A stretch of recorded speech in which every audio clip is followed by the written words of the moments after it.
and hear me speak. And I see some of my fellow Tyler alumni here. I'm so glad to see y'all here today. That's wonderful. But yeah, I'm going to take the time to talk about printmaking over the last 100 years, African American printmakers.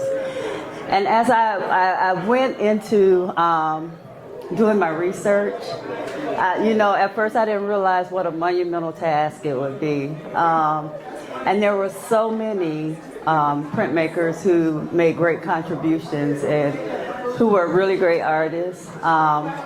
But in my time allotment, I wouldn't be able to cover them all. So I kind of narrowed it down to notable artists who were innovators and who made significant contributions to the art form.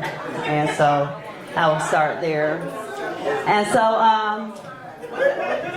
I kind of broke it down by time periods. Now, keep in mind, some of these artists had very long careers. So while they may have started in a certain decade, they might have worked 50, 60 years, People like Robert Blackburn had a very long career. Romare Bearden had a very long career.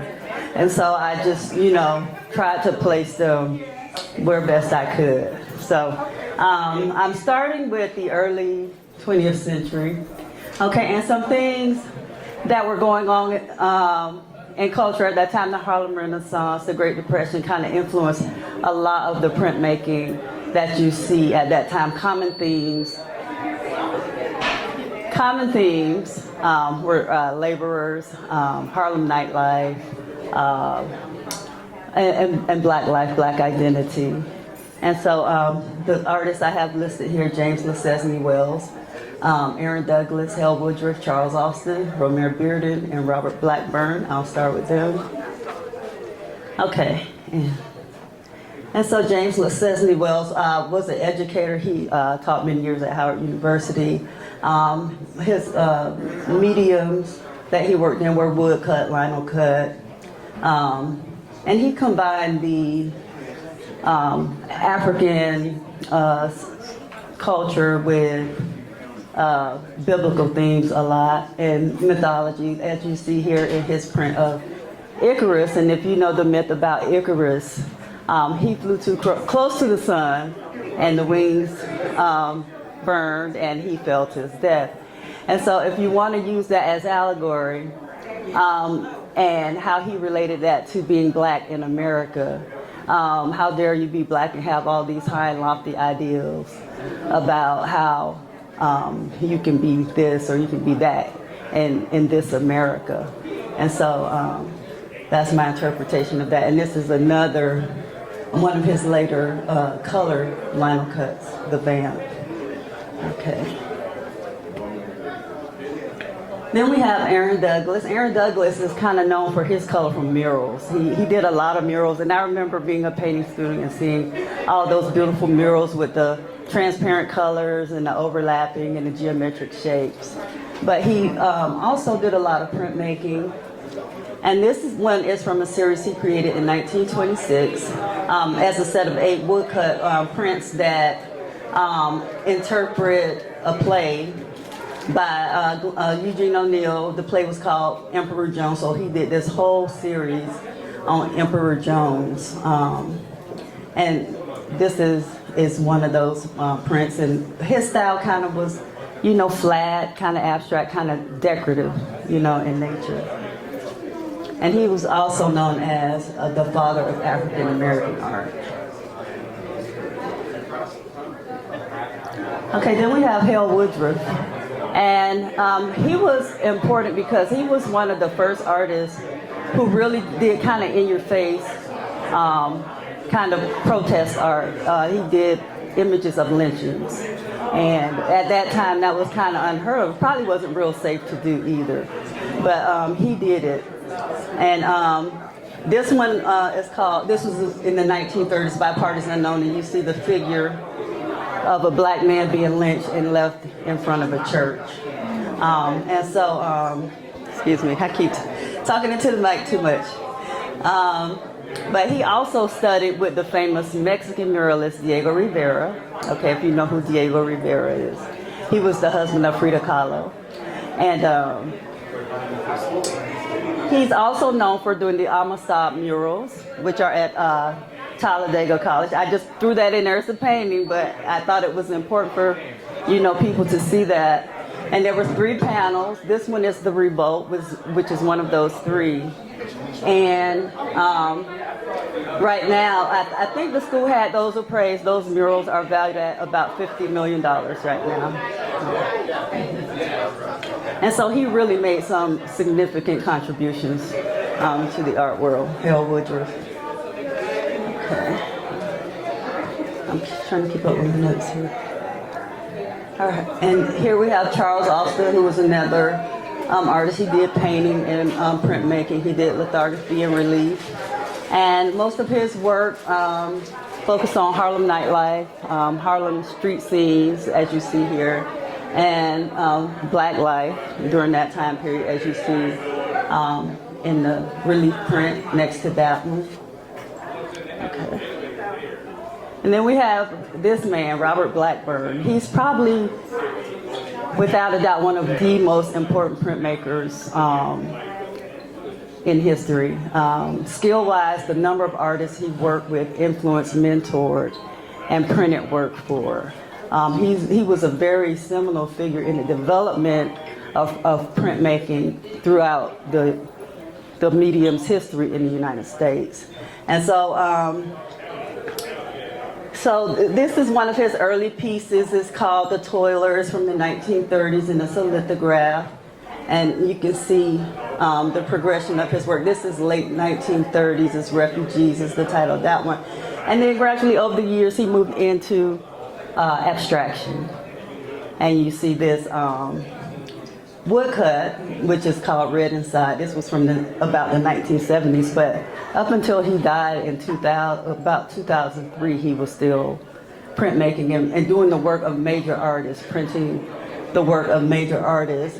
He was what they call a master printmaker, and I don't use that term loosely.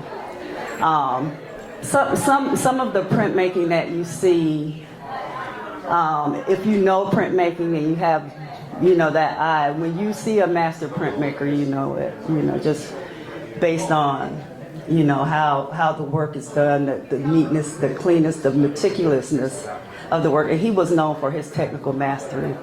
And in 1947, he founded the Printmaking Workshop in New York City. It was one of the first black-owned of its kind. And it kind of became a hub for printmakers to go there and do their work. And he painted work for Elizabeth Catlett, Jasper Johns, and Faith Ringgold as well. Just to name a few, probably many more. Okay.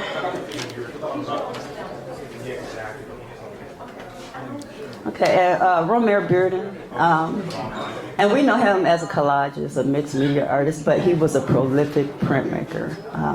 He did a lot of silk screen, aquatint, etching, printmaking like that. And this one is called The Train, sometime in the 1970s, but the train was a cultural symbol in his life. He grew up in rural North Carolina, moved to Harlem, raised in Harlem. And so a lot of his work will be him portraying scenes of the images he took in growing up, and black identity and the things that happened around him. All right, so these are like some of the powerhouse printmakers. A lot of household names in here: Elizabeth Catlett, Charles White, Doc Thrash, Lou Stovall, Emma Amos, Samela Lewis, Emory Douglas, and Afra Cobra. Okay, and so in this time period, you got the Civil Rights Movement, you got the Black Arts Movement, you got Pan-Africanism, Vietnam. There was a myriad of things going on that made its way into the resistance or the protest in the artwork. Okay, and so Elizabeth Catlett is really one of my favorites because she was the one artist that was not going to bend. She was not going to compromise her principles or anything. She was exiled to Mexico, and she renounced her American citizenship and became a Mexican citizen in 1962 because the government thought she was a threat because of her political views. And they called her a communist during that whole McCarthy Red Scare thing. And so she was in Mexico studying, and she didn't come back. She chose to, become a Mexican citizen. But most of us have probably seen this print, Sharecropper, the first one. And if you just look at the line, just the carving, so you knew the level of skill that she had. And another thing that was that stood out to me in the earlier printmakers was their skill level. I think for some of us later, younger people, technology kind of handicapped us in that way. Because, yeah, it did. I really believe that looking at their work and some of the steps they had to go through to create what they did, I think we were kind of, handicapped by technology. But anyway, so she kind of dealt with the dual oppression of racism and sexism in her work. And this one was when Chile was fighting for their liberation. And she did a whole series on the Negro woman. I am the Negro woman. And in different aspects, showing black women as laborers and different as mothers with their children. And different aspects of the struggle of being a black woman in America. And up next, Charles White, who was actually her first husband, right? Can you imagine that much talent in one household? Yeah. Yeah, he was her first husband. And Charles White was just masterful in every medium, in drawing, in printmaking, and painting. He was just one of those artists that just, had that gift. And this one is a linocut. It's called Solid as a Rock. I think this one is like 1950s, late 1950s. And the lithograph is called Sound of Silence. He was also blacklisted. I don't know if it was because of his association with Elizabeth Catlett, but the government blacklisted him as well because of his, political views and the things that he portrayed in his artwork.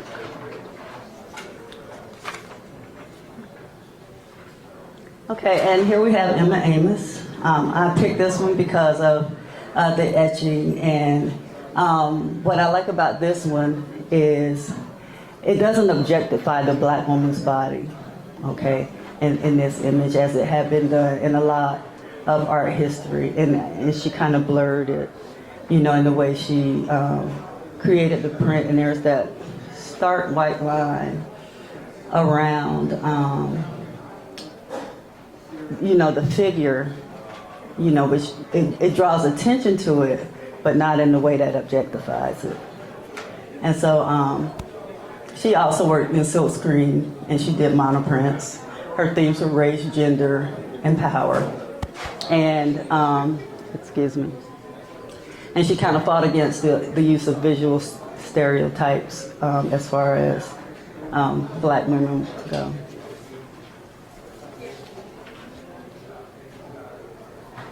Okay, another master printmaker, Lou Stovall.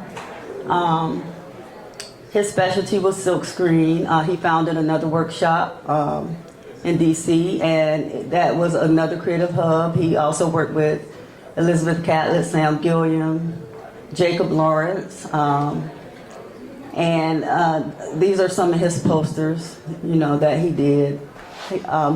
He printed a lot of posters and things of that nature for other artists, but he also did his own abstract work. They were mostly abstract, but social commentary, kind of lyrical abstraction with a kind of a musical feel to them. And this is one of my favorites, the Afrocobra group. Wow. And the Cobra in Afrocobra stands for the Commune of Bad Relevant Artists.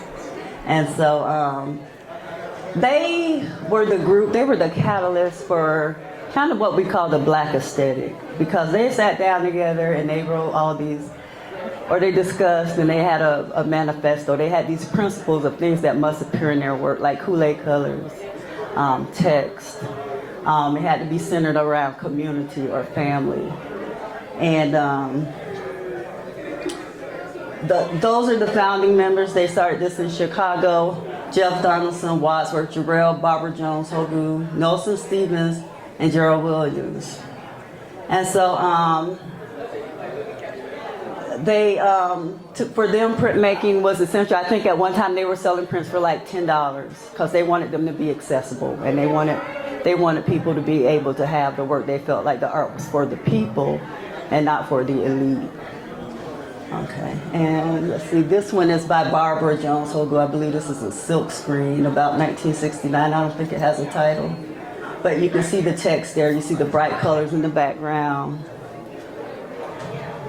Same here. This one is very popular, Nelson Stevens. Most people have probably seen this one. And I believe this is Wadsworth Jarrell. This one's called Revolution. You can see the words. The text kind of blends in with the imagery, but the text is there, but still same thing, Kool-Aid colors.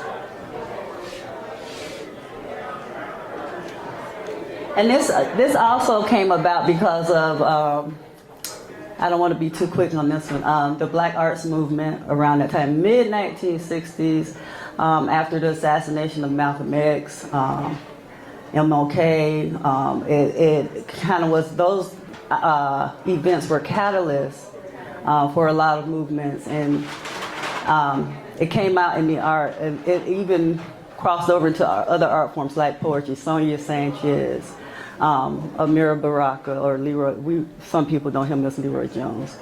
But and all those people kind of drove the force to develop that Black aesthetic that kind of developed during that time period.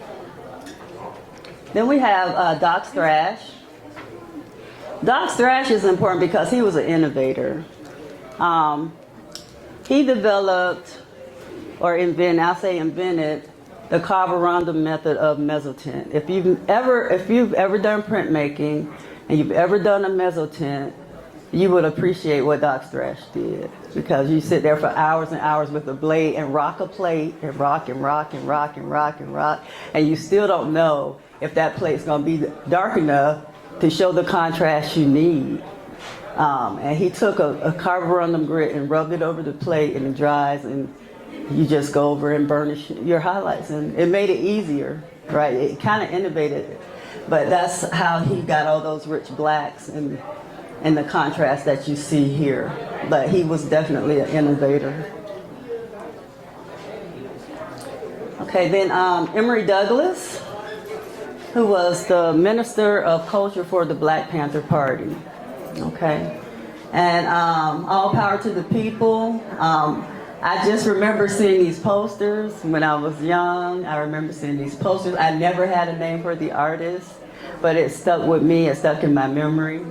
And so his work was strong and unapologetic. It was kind of in your face, you know. And he would use kind of common everyday people and make them look like heroes or warriors, you know, or fighters.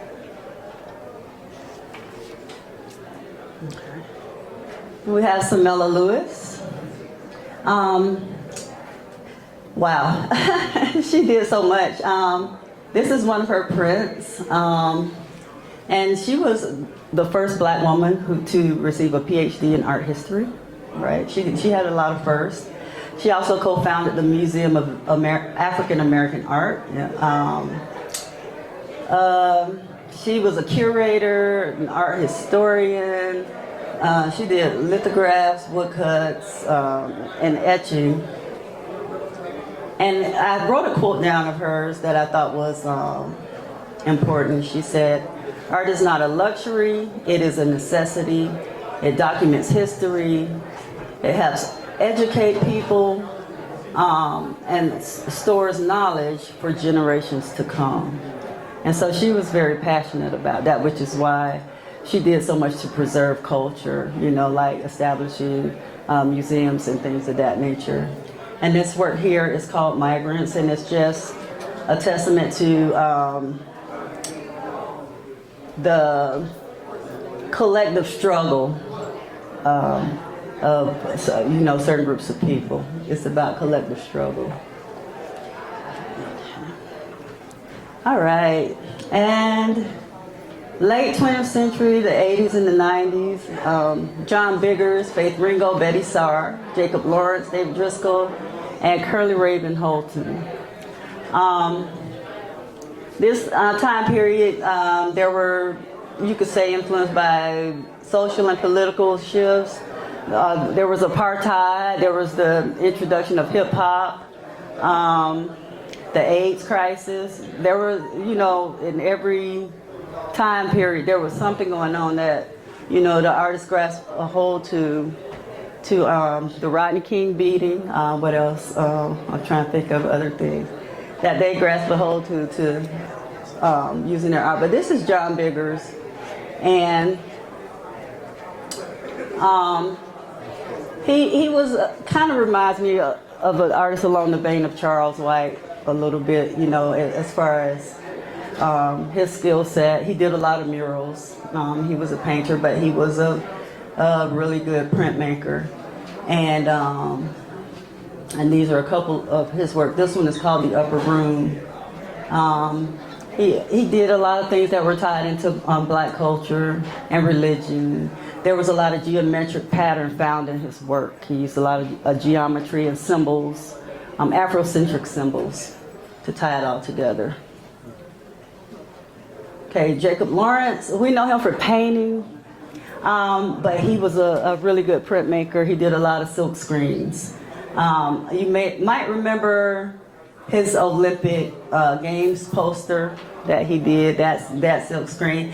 But one of my favorites was his series on Toussaint Louverture, right? The former slave that led the Haitian Rebellion.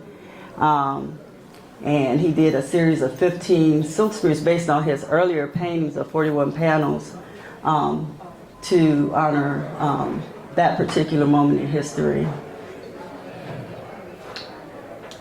Okay, and Faith Ringgold, we know Faith Ringgold for doing narrative quilts, but Faith Ringgold was a printmaker. She was an activist. She was a force to be reckoned with. And we think about those Tar Beach and the little children's books, but don't cross Faith Ringgold up the wrong way. And I've had the experience of meeting her twice in person, and she's very real. Like she was one of the people that was protesting the Whitney Museum and the Museum of Modern Art for not showing enough women's work or artists of color. And so a lot of the opportunities that artists who came after her got because of her activism and her saying no to certain things. But thank you. All right, so most of the things you'll see in her work, her resistance work would be things about gender or racial protest, social justice. And this one is from 1970. It's called All Power to the People. And you see here very simplified shapes, bold contrast of color. And let's see, I believe this was a silk screen. All right. Okay. And Betty Saar. She was innovative because she introduced the art form of assemblage with her printmaking. So that was kind of a unique way for her to present it. And this is one of her most celebrated work. It's called Black Girl's Window. And you see a black girl with her face pressed against the window with these printed images also in the background. And so her work focused a lot too on spiritual ancestry, symbolism, feminism, and this is another mystic chart for unemployed sorcerers. This is from 1964. This one is 1969. And she's also known, she did a lot of series where she did resistance against stereotypes, like her Aunt Jemima's and her Sambo images. You might be familiar with those. Okay, then David Driscoll, another monument in the art world. He was an author, a scholar, a curator, a painter, a printmaker, you name it, he did it. He was so important. He did woodcuts, linocuts, silkscreen. He did a lot of collaborations with Lou Stovall and Curly Raven Holton as well. He was an educator at Howard, at Fisk, at the University of Maryland. When he died not too long ago, it was a great loss. I think the art world really felt that one.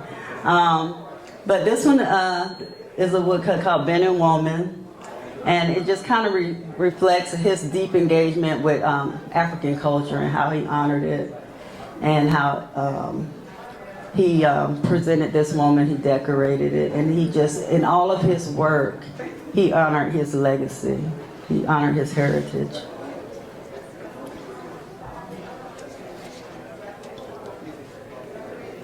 Okay, then this is Curly Raven Holton. He was here yesterday. I don't know if he's here today, but he's a master printmaker.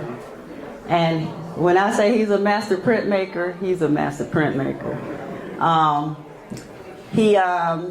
He's known for his expertise in etching, lithography. He creates woodcuts of all types. This is one of his works.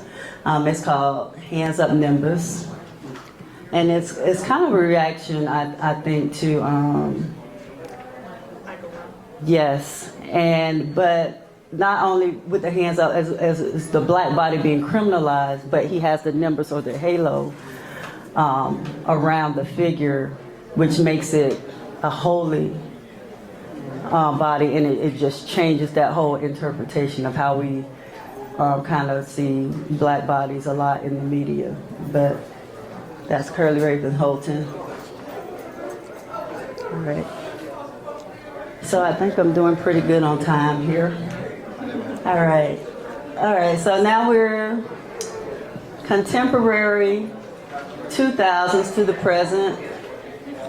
Carl Walker, Amos Paul Kennedy Jr., Derek Adams, Delita Martin, Steve Prince, LaToya Hobbs, and Willie Cole. Okay, and Carol Walker does these antebellum prints of images from slavery. They're sometimes twisted and grotesque, but they're very powerful. They're very powerful and beautiful. Okay, and this one is just a real play on words. The Keys to the Coop. That's what the title of that one is. The Keys to the Coop. And that's about 1997. That's a linocut. And this one is Exodus of a Confederate from Atlanta. And that was in about 2005. This is a lithograph, an offset lithograph. But yeah, she looks at slavery and presents the whole ugly history of slavery and does not try to hide it. That is what she does in her work. Okay, I spelled his name wrong. Forgive me, Derek Adams. That's an A. And Derek Adams is a painter, but does printmaking as well. But he's one that he says he rejects black trauma. And so he wants to focus on images that are vibrant and bold, that celebrate joy and beauty and leisure. And this is called Where Are My Girls At? And so it's a picture of for African American women. And you'll commonly see bright, bold colors. He combines collage with printmaking, and his images look very stylized and very graphic.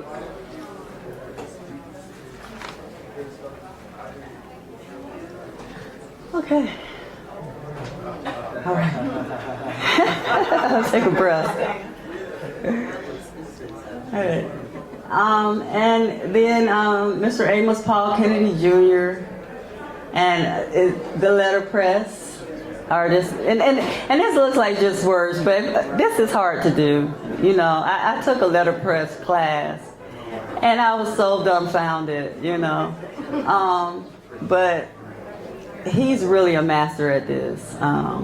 And he did this whole series on Rosa Parks, and he based this off Rosa Parks quotes. All I was doing was trying to get home from work, you know, or the only tired I was tired of giving in, you know. And so he has a whole series of statements from that whole incident featuring Rosa Parks, and he worked on this for about 15 years, from 2005 to about 2019. And so a lot of the things you'll see in his work would be racism, inequality, poverty, and injustice. Okay, and it's the bright color background, you know, so that his statement, you know, kind of pops out at you. Okay, and I really appreciate the work of Willie Cole. You know, just work that messes with my mind and makes me stand there and think and ponder and try to figure it out.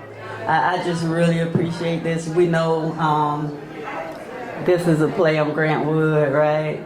And so he calls this one American Domestic. And he's one of the artists. What stood out about him is that he doesn't use the usual matrices that artists use to do his prints. Like, he took the iron and he printed with it, you know. And so that kind of made his work stand out to me. And this one is called The Ogun Sisters. That's about 2012. And so in his work, you'll find Black history, transformation, reclamation, right? And so he really is one who pushed the boundaries of printmaking, you know, from what we traditionally know it as.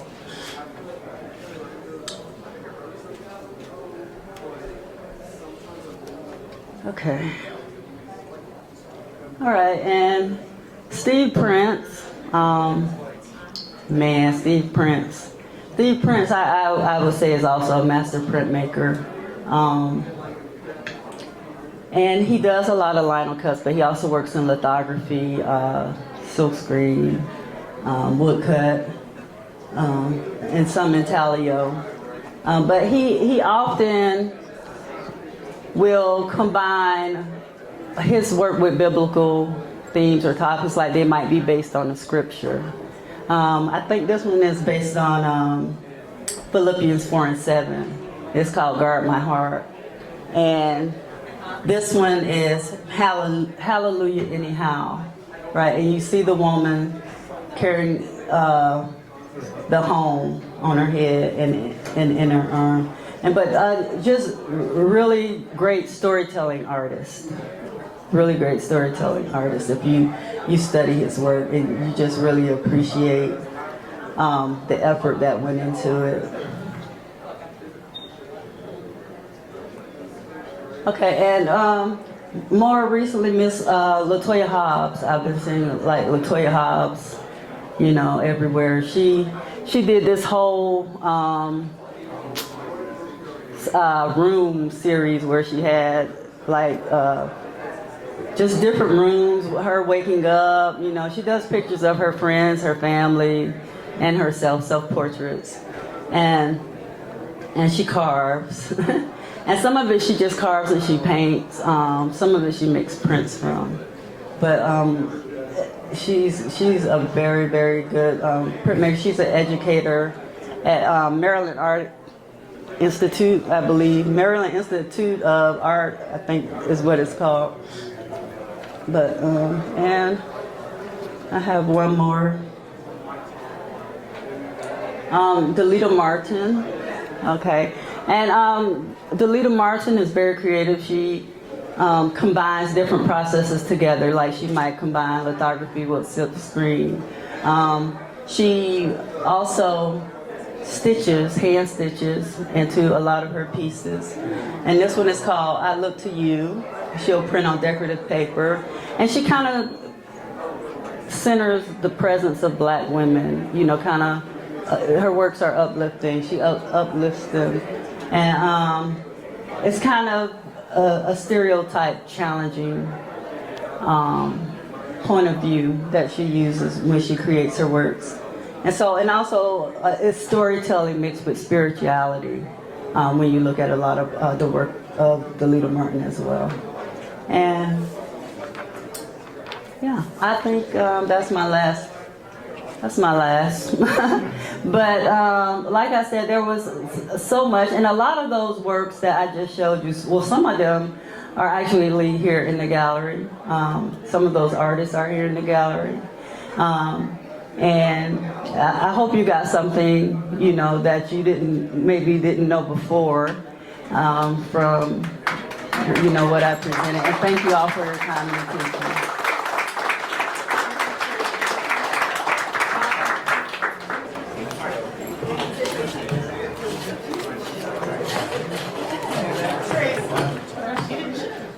Yes. Show us some of your Oh, man, ain't Traci bad, y'all. Ain't Traci bad. I've been telling y'all about Traci Mims, man. If you don't have a Traci Mims, man, shame on y'all. You gotta get one. Coca-Cola, Sheila Johnson, Salamander Resort, 50 cents production of Raising Canaan, EJI, the Legacy Museum in Montgomery, Alabama. The Wabash Center. Everybody's on Traci Mims right now, and you should be too. Get you one. We got Traci's work very accessible, and we're happy to talk to you about it. Next program will be 3:15. Stay tuned. Thank you.